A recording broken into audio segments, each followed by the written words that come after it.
Hi, I'm Eric Cottrell of Lynn, Massachusetts. I get my weekly radio news on the International Radio Report on CKUT 90.3 FM in beautiful Montreal. Welcome to the International Radio Report on CKUT 90.3 FM in Montreal. It is Sunday, May the 8th, 2022.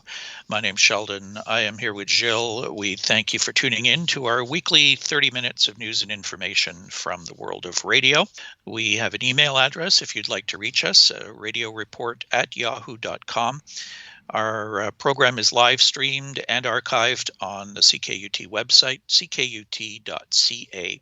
We have a Facebook group. It is called International Radio Report with 766 members. We welcome Philip and Bruno to the group this week. And we have a YouTube channel where we post each week's program, usually within an hour or so after it airs live on CKUT. And you'll find the channel on YouTube, International Radio Report. You can subscribe to the channel. We currently have 623 subscribers. Today's program is going to be a little bit different. It's one of those quiet periods a little bit right now. We get this that happens every once in a while where there's not really big earth-shattering news going on out there that we have to share with you. But we have been following the progress and response to a commentary that goes back to the beginning of April that appeared on the Radio World website. It was a commentary written by Daniel Robinson and Keith Perron, dated April the 4th, and then subsequently updated April the 8th. And the title was A Commentary on Why Calling for a Shortwave Revival is Wishful Thinking. Now, this article, or commentary, I should say, has sparked a lot of reaction, a lot of subsequent commentaries from other people. We should state right at the beginning of this show that we've chosen today to give you our commentary on this subject.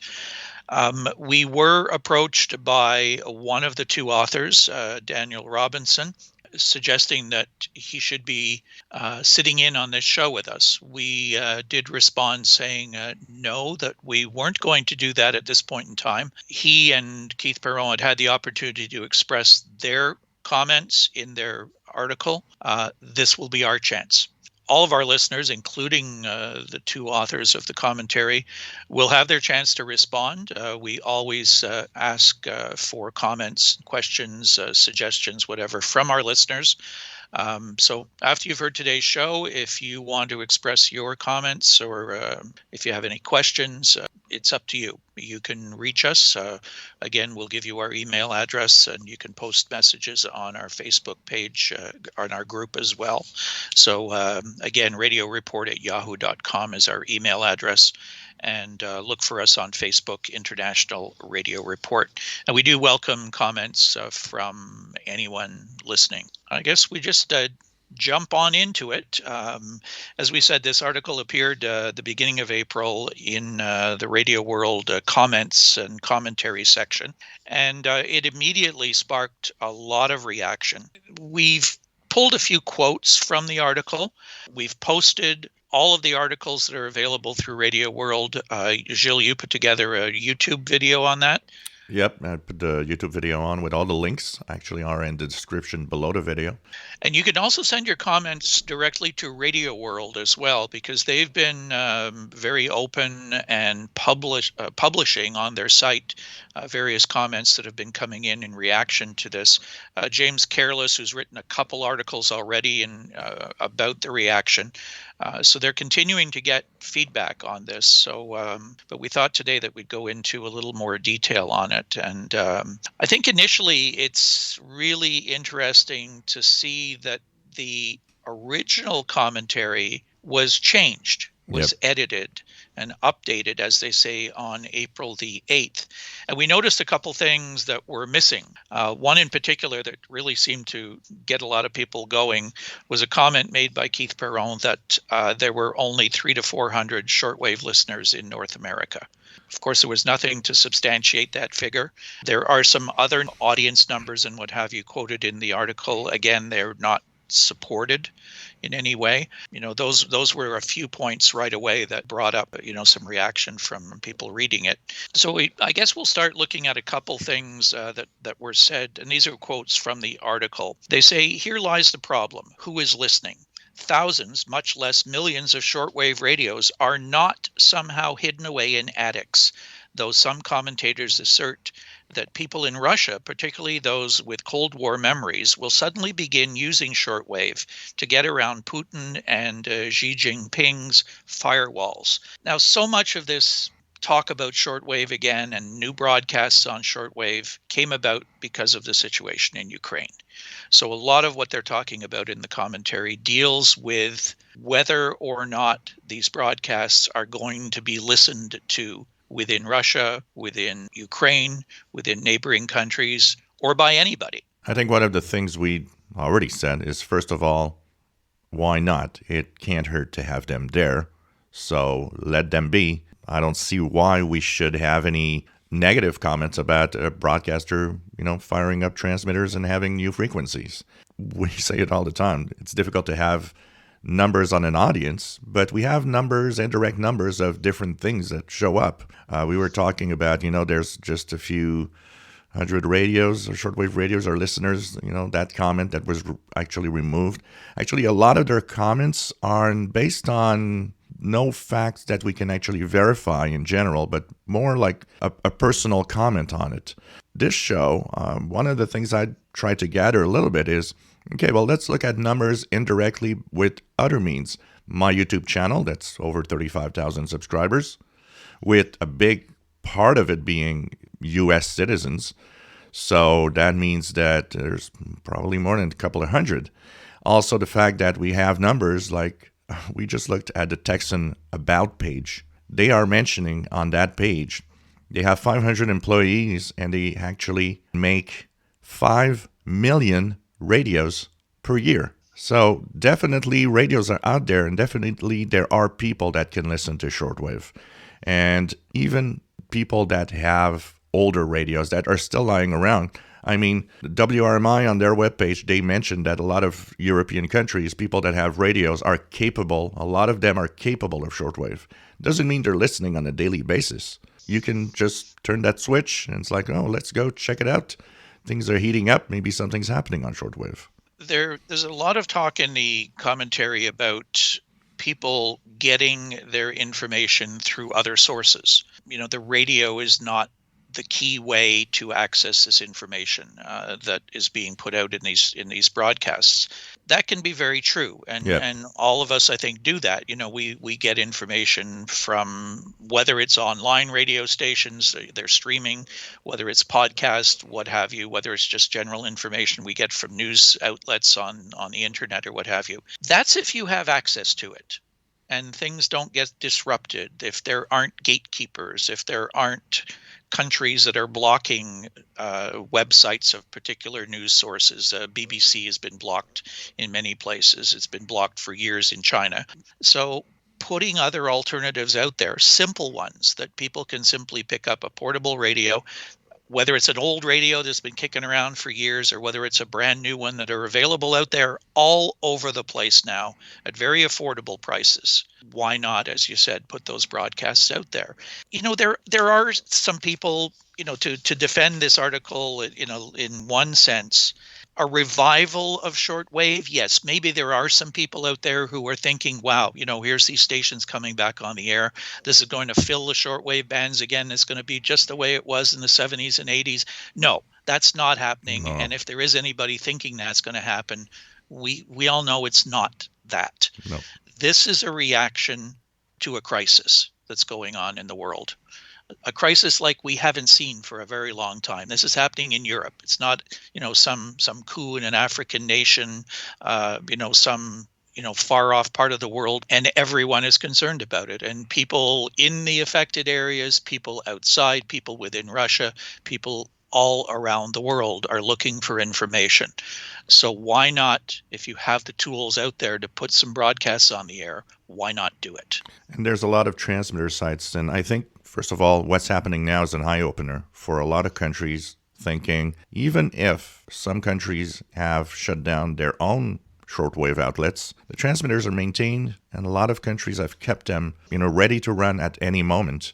This event happening right now is going to make these countries think, yep, we need to keep them up just in case we need them for something. I think the future of shortwave, I've mentioned it many times, goes with relays. We're not going to have direct transmission from a specific country. These times are of the past.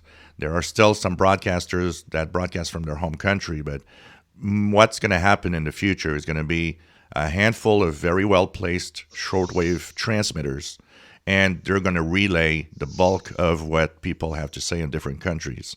Also, we talked about online presence and going online for news, but one statistic I saw a couple of weeks ago was 3 billion people have no access to the internet.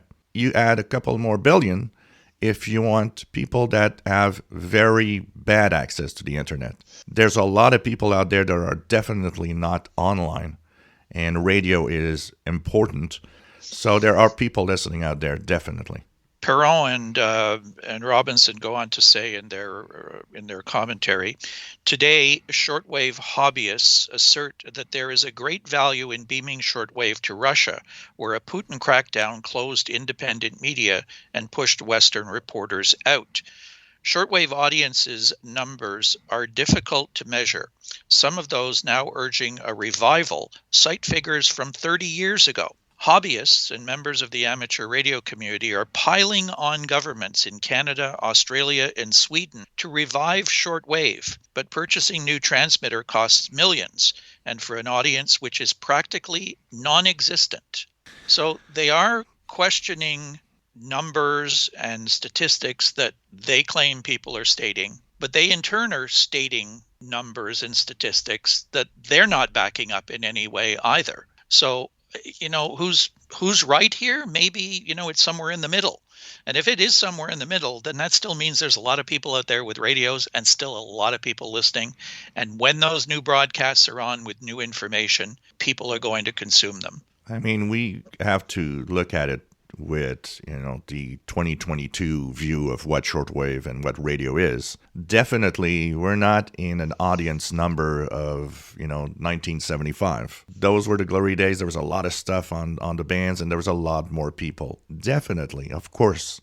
We're not questioning the fact that the audience numbers are down. We're not questioning the fact that there's a lot less shortwave radios probably out there than there used to be at some other time. But we are seeing that shortwave radios exist. We are seeing that there's some interest, definitely. I wouldn't be doing, 2 live shows every week if there's no audience and no interest in what radio is all about. One of the things I wrote in a response to the commentary and sent into Radio World was that if anyone with access to the internet goes on and simply types in the word shortwave, go on Facebook and type in the word shortwave. We found literally dozens and dozens of groups, very active groups as well, some of them with thousands and thousands of members who are joining a Facebook group about shortwave radio. I don't think they'd be joining and participating actively in a group about the subject of shortwave unless A, they had a shortwave radio, and B, that they were listening to whatever they could listen to on shortwave. Just take those numbers alone of how many of those groups are out there and how many of those people are active. And these don't look like they're the DXer types out there. We see the DX clubs and we see those people that are, the QSL hunters and those type of people looking to just basically hear a station, log it, get enough program details to send off and get a QSL card. That's not the majority of shortwave listeners. It never has been. People are listening, the majority of people are listening for content, and they want opinions, they want information from different sources, they want to be able to evaluate stories that they're hearing from different sources. I think a lot of that is getting brushed over in this commentary, that if there is any talk of a shortwave revival, I think it might be coming from some of those wishful thinkers out there that are saying, wow, it would be great to have the bands full again and I could go chase QSL cards. Yeah.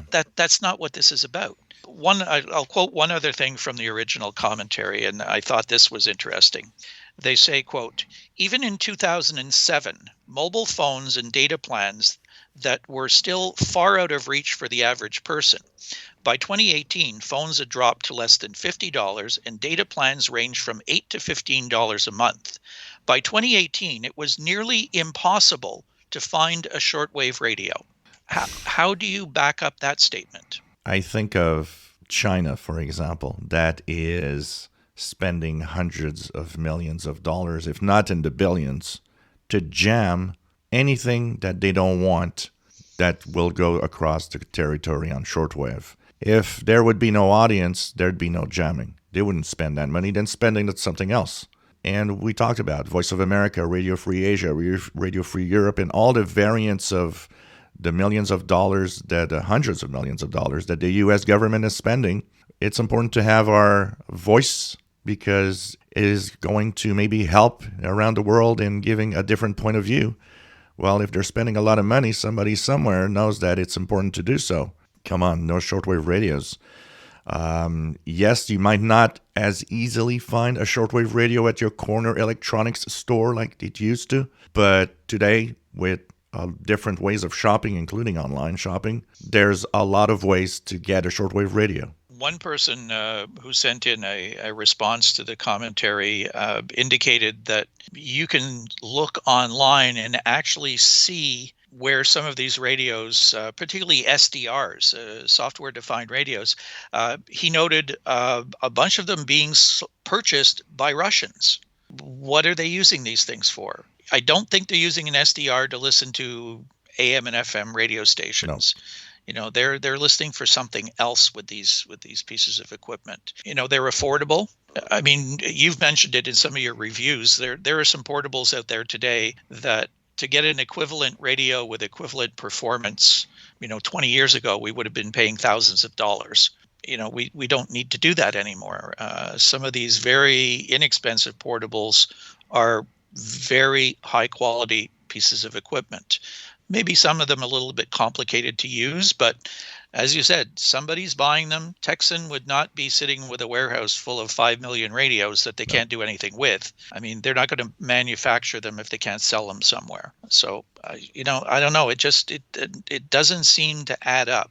A number of stations have jumped on board. They've put programming on the air for the Ukrainians, for Russians to listen to get different opinions about things. Radio Taiwan, that put a broadcast on, actually has a bunch of letters from listeners in Russia thanking them for these broadcasts. Those people found a radio somehow, whether it was an old one, whether they bought a new one. There's a certain number of people out there with enough knowledge to realize that there is a source of getting additional information, different information, and one of the simplest ways to do it, and basically undetectable by anyone as well, is by using a radio. You don't need necessarily to have, say in Ukraine, a radio in every home, but I'm pretty sure that there are gatherings of people when things get a little quiet down that know, well, he's got a radio and he's got a radio, and we can listen to some of the news coming from outside, and the news propagates through the population, through those that do have radios. And of course, like you just said, if I'd be in Ukraine, maybe I would just like to be very, very quiet on owning a radio, and not maybe putting up fancy antennas outside to, tell everybody, hey, I'm here. You're listening in. It's something that, it's like in North Korea. There are reports of the North Koreans that are fiddling with the radios that are given by the state to unlock the radio so they can receive outside broadcasts. And then they hide the radio. They'll hide it in a wall or they'll hide it somewhere because, just to make sure nobody knows. It's not as bad as that in Russia, but I'm pretty sure a lot of Russians are just like, well, I don't need to tell the neighbor that I have a radio and I'm listening to the other news than what I'm getting in my own outlets here in Russia. We know that this is what we do. We listen to these stations. We know what shortwave is. Guaranteed, the average person on the street, take 100 people off the street, stick them in a room, and say shortwave radio to them. They may not have a clue what you're talking about. They may think that's ham radio, that's CB radio, that's whatever. The general population, yes, agreed, 100%.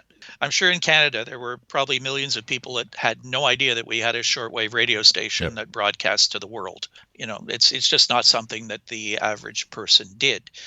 There's still a huge audience. They used to talk of BBC's audience back in the 80s of there at times it could be 1 billion people listening to them.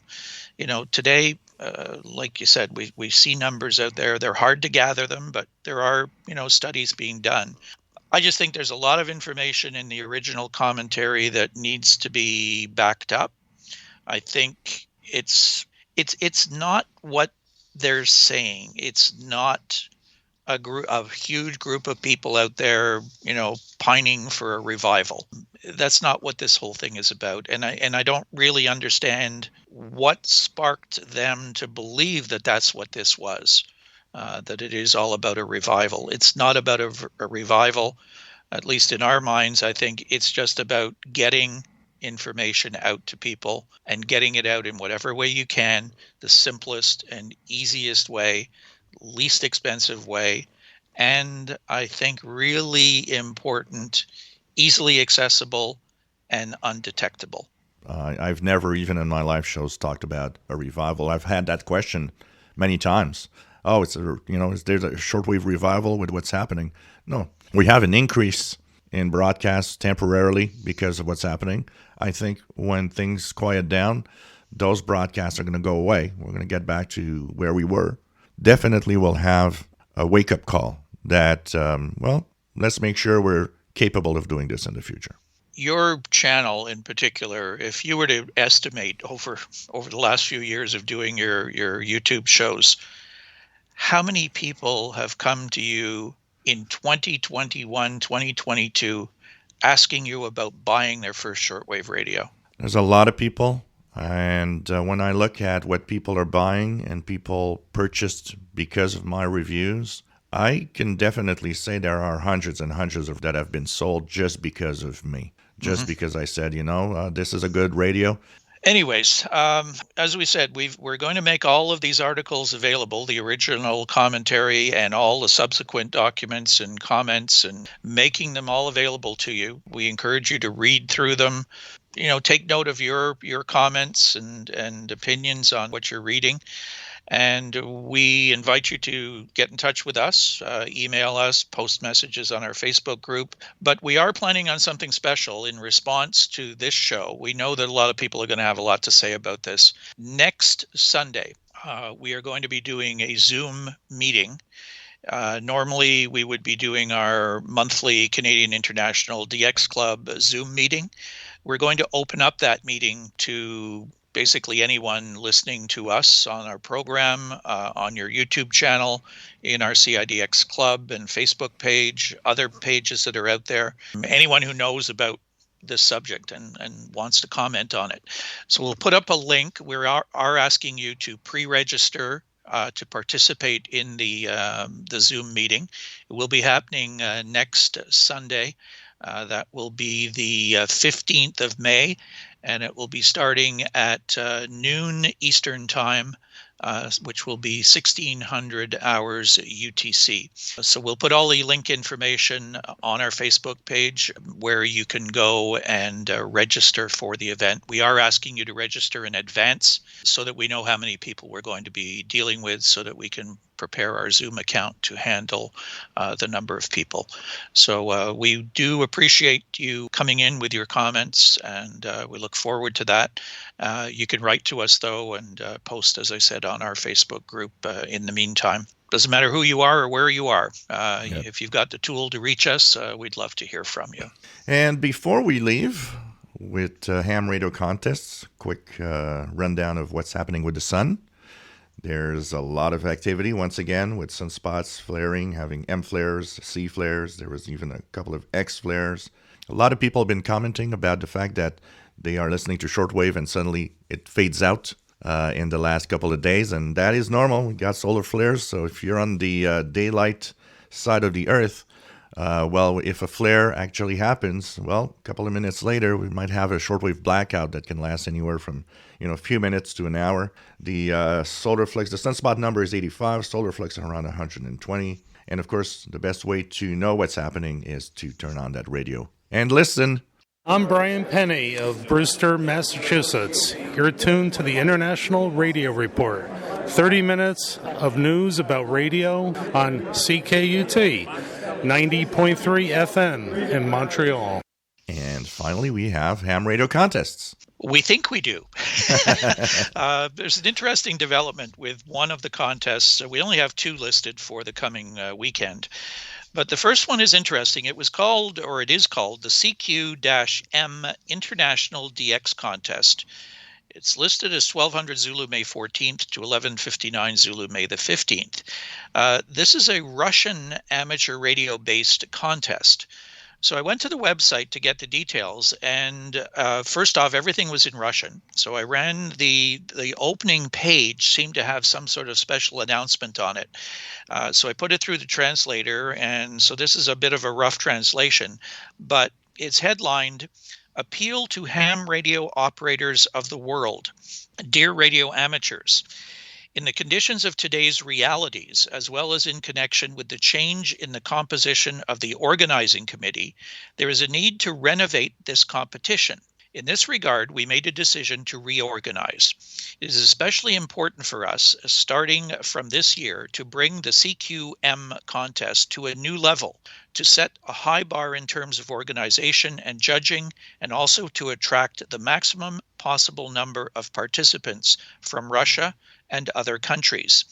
In addition, now it is especially important to unite the efforts of all parties interested and not indifferent to amateur radio, Russian clubs, amateur radio organizations, and individual amateur operators. CQ-M is rightfully considered a national amateur radio asset and the pride of Russian contesting. And only by joint efforts can we give the competition an even more authoritative status in the Russian Federation and on the international arena in this difficult time." That's kind of interesting. Yeah, we were talking before the show, that there may be some very negative reaction from the ham radio community hearing Russian hams on the air doing a ham radio contest with all the other things that are going on relating to Russia and Ukraine right now. So maybe it's take a step back and let things, settle down for a bit and then maybe come back next year. Yeah. Again, not really sure. So anyways, really interesting comment on that page though. So the one contest that we know is taking place is the 56th annual Alessandro Volta Worldwide RTTY contest, 1200 Zulu May 14th to 1200 Zulu May 15th, sponsored by the SSB and RTTY Club of Como and the ARI, Associazione Radio Amatori Italiani, is the sponsor. The contest is organized to increase interest in radio teletype mode as used by radio amateurs and to honor the Italian discoverer of electricity, Alessandro Volta.